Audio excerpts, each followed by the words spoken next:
Olá, meus amigos, boa tarde a todos. Cá estamos mais um episódio dos Encontros com a História. E hoje, para a expectativa que muitas amigas e amigos tinham, porque eu tinha colocado há pouco tempo uma tábua sobre figuras romanas, bizantinas e gregas, e falei na Hipátia, não é hoje ainda esse episódio sobre essa grande mulher que lecionava no Serapeuto, na antiga Biblioteca de Alexandria. Como já tinha o genérico feito para hoje, vou-vos falar de outro tema, continuando ainda da dinastia Davis. E o que é que vos vou falar hoje? Vou-vos falar sobre um episódio muito marcante também, que aconteceu, que foi a Batalha de Alfarrobeira e a morte do infante Dom Pedro, Duque de Coimbra e uma das grandes figuras da história portuguesa, considerado o infante das sete partidas, dadas as viagens que ele fez pelo mundo, e que tão infausta a morte teve, tão fim de vida tão cruento, que encontrou aqui bem perto de nós, aqui nos campos junto à Alverca, junto à Ribeira de Alfarrobeira, onde hoje é a Verdelha, e são os terrenos da fábrica da cerveja, digamos assim, portanto, nos terrenos circundantes da Alverca do Ribatejo. Pois o nosso infante das sete partidas, portanto, um dos filhos de Dom João I e Dona Filipa de Lencastre, da inclita geração, desses 5 irmãos e irmãs, ele tinha uma afinidade muito grande com a sua irmã, a Duquesa da Borgonha, e ele realmente foi uma pessoa extraordinária, porque soube sempre ter um interesse muito grande pelo progresso, pela cultura, pelo saber, fez uma viagem por vários países entre 1425 e 1428, esteve na corte do rei Sigismundo da Hungria, esteve na Turquia, combateu também contra os turcos nessa altura, esteve em Veneza, onde foi muito bem recebido pelos doges, com uma suntuosa festa que os anais contam, onde tiveram 200 damas muito bem trajadas a rigor no Palácio dos Doges para o homenagearem, e portanto foi uma figura realmente extraordinária. Figura essa que se dava muito bem com a sua irmã Isabel, que casou com Filipe o Bom de Borgonha, Filipe III de Borgonha, e que em Bruges tinha a sua corte, e ele nessa altura visitou-a também, e curiosamente no mesmo ano em que é feito o pedido do casamento de Dona Isabel com Filipe o Bom, é realmente o ano infausto para o nosso infante das sete partidas, Dom Pedro, Duque de Coimbra, que realmente lhe acontece este aspecto. Portanto, acontece que com a morte de Dom Duarte, infausta morte de Dom Duarte de 1438, derivada à peste e em Tomar, o seu jovem filho, portanto Afonso, que havia de ser o Afonso V, é dado à tutela pelo seu tio, o infante Dom Pedro. O infante Dom Pedro tratou de zelar da melhor maneira na corte, e durante 9 anos, até aos 14 anos, que era a idade maioritária naquela altura, que Dom Afonso V teria a tutela do reino, foi ele que foi o tutor desse seu sobrinho, que havia de ser depois em breve seu gerro também, contrariamente àquilo que, das pretensões que havia de Dona Leonor, que era uma senhora espanhola, portanto que estava casada realmente com Dom Duarte e queria assumir os destinos da nossa nação portuguesa, e aí teve a oposição dos homens bons de Lisboa, das confrarias, dos menestréis, que não viam com bons olhos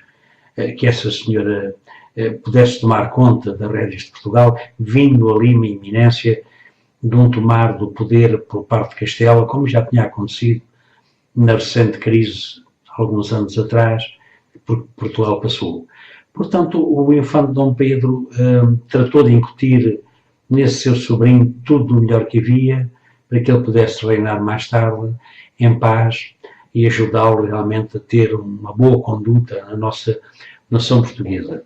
Mas antes disso, Gelo tinha tido uma ação muito preponderante, porque quando fez as suas viagens, quando esteve em Bruges e na corte do rei Segismundo na Hungria, escreveu ao seu irmão Dom Duarte. Eu não quero deixar de vos falar aqui sobre um pequeno apontamento da sua carta de Bruges, escrita em 1426, e endereçada ao seu irmão Dom Duarte, rei na altura, sob a responsabilidade governativas conjuntas do próprio pai, Dom João I. E então ele dizia, aconselhava a que houvesse os 3 estratos sociais, clero, nobreza e povo, no Conselho e Tribunais Reais. E então diz-lhe o seguinte, num respeito inaudito, Senhor, bem sabeis quanto presta o bom conselho que é tido e ouvido em boa ordenança, por isso me parece, Senhor, que todos os vossos feitos assim deviam ser determinados. E assim, Senhor, neste conselho, como na vossa relação, me parece que deveis ter homens de todos os estados sociais da vossa terra, assim cleresia, clero, como de fidalgos e do povo, para vos aconselharem. Que não ordeneis outra coisa contra os seus proveitos, nem quebrando os seus bons privilégios. O que é que queria dizer realmente o enfardar todas as suas obras, o proveito dos súbitos e esquecer os próprios desejos? Outro mandato, que é por tal maneira que cura eles o corpo da comunidade e que tendo saúde a uma parte, não os repara de todo. Disto se usa agora muito o contrário. Assim como é cobrado o poderio, assim é logo recebido o cuidado para manter a terra em razoada direitura, o qual se pode manter se os príncipes não trabalharem pelo proveito dos que eles ficam sujeitos. Queria o nosso infante dizer ao seu irmão Dom Duarte já rei, que devia ter muito cuidado também com as pessoas que o rodeavam na corte, os conselheiros que provera ter junto dele, porque não esquecesse aqueles homens bons que, pela sua razão, podiam dar ao reino mais do que aquilo que era desejado e daquilo que aqueles que o cercavam podiam subtilmente querer parecer que faziam, mas não faziam. Portanto, isto seria do livro das Virtuosas Benfeitorias, acabado em 1431. Portanto, o nosso infante Dom Pedro, governou este tempo todo e depois de maioridade do seu sobrinho, como já dizia, quis se afastar e foi para os seus terrenos em Coimbra, onde vivia e tinha os seus terrenos adjacentes. Claro que houve um aproveitamento depois futuro do primeiro conde da família também dos Braganças, Dom Afonso, que se imiscuiu e tentaram realmente rodear o Dom Afonso V determinados conselhos e determinadas condutas que não foram as melhores, dizendo que o tio se queria aproveitar e que era um rebelde contra ele, que não privilegiava a ordem que o país tinha e que, portanto, tivesse cuidado com o seu tio e sogro, que não tinha tido a melhor conduta e era um rebelde contra ele. Claro que Dom Afonso V enverdou por dar ouvidos a estes conselhos e acontece que o seu tio e sogro se lembra para, de uma vez por todas, tirar a limpo esta situação um bocadinho do mal dizer que queriam incutir nos ouvidos do rei, por volta dos Braganças, marchou com o seu exército, porque antes disso Dom Afonso V tinha mandado dizer que ele devia dar liberdade de passagem aos Braganças na sua vinda de Barcelos e de outros lados, com todas as suas hostes de armas, pelos seus terrenos junto a Coimbra. Isto podia ser considerado e foi uma afronta, porque realmente um poder de senhorio como tinha Dom Pedro, os cargos que ele tinha tido na corte, não devia ceder a esse ultraje de deixar passar na sua corte as hostes que vinham no caminho de Lisboa. E ele recusou fazer isso. Entretanto, pensou vir ao encontro do seu sobrinho para Lisboa com um pequenino exército que era ele, os homens infantados e de armas tinham os seus exércitos, para se apresentar. Acontece que Dom Afonso V estava em Santarém e foi alertado que realmente o tio vinha a caminho de Lisboa para hostilizar, para criar batalha, para criar conflito. E sai de Santarém direito a Alverca, Terrenos, para se encontrar. Entretanto, Dom Pedro tinha vindo e no lugar de Alfarrobeira, junto à Ribeira de Alfarrobeira, como já vos disse, aqui muito pertinho nos terrenos circundantes de Alverca do Ribatejo, dá-se o encontro dos dois exércitos. Claro que Dom Pedro, Infante Dom Pedro, queria apaziguamento, não queria guerra. Mas da parte belicosa do Dom Afonso V e para aqueles que o cercavam, rapidamente se viu que não era isso que pretendia. Há um ar cheio, desconhecido de certo modo, que logo no início da batalha, entretanto, é para dizer que o Infante Dom Pedro vinha com o grande seu amigo Álvaro Vaz de Almada, o Conde de Abranches, que era muito amigo do rei, tinha feito parte dos 12 de Inglaterra, tinha sido agraciado em Inglaterra com esse Conde de Avranches, ou Abranches, e era um senhor tutelar também, de grande precisão, de grande ponderação, em relação e era um amigo extraordinário do Infante Dom Pedro. E os dois vinham e Dom Álvaro tinha ido observar o exército, e logo ali viu que o exército do rei Afonso V e os que o cercavam vinham com um interesse muito belicoso, realmente de criar grandes demandas, grandes mortes no exército antagonista, que era o Infante Dom Pedro. E, entretanto, logo no princípio da batalha, passado pouco tempo, há uma flecha que é atirada por um exímio atirador de arco que penetra entre o Gorjal e há uma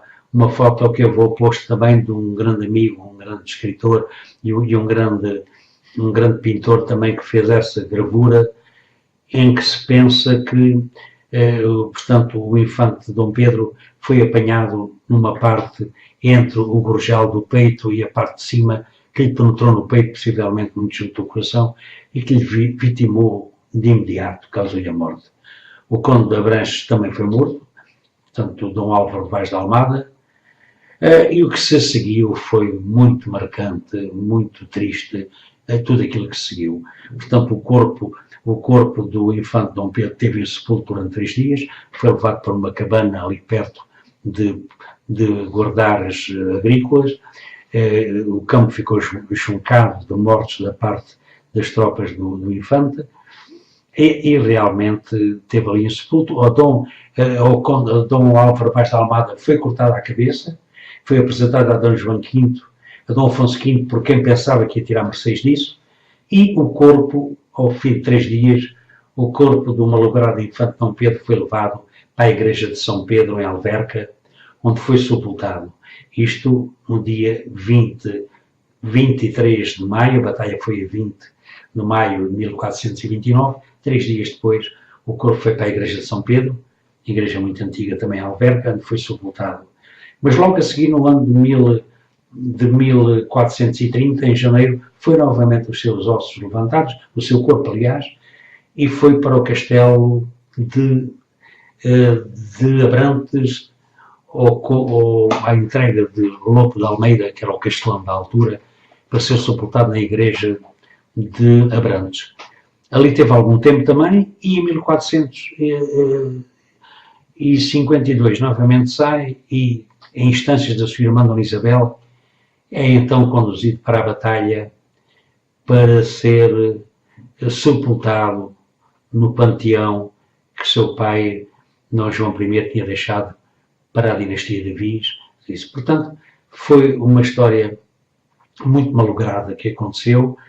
em que o Infante das 7 Partidas, este homem tão culto, que teve em muitos países da Europa, com um desenvolvimento cultural muito grande, portanto, preconizou e aconteceu. Ele está figurado nos painéis de São Vicente, e o que é curioso é que, com uma diferença de 5 anos, 2 irmãos da inclita geração morrem. Dom Fernando em 1443 e Dom Infante em 1449. Portanto, uma diferença muito pequenina, tanto o Infante Santo como realmente o seu irmão, tiveram umas mortes infaustas que lhe aconteceram muito. Portanto, nos painéis, são figurados no painel da relíquia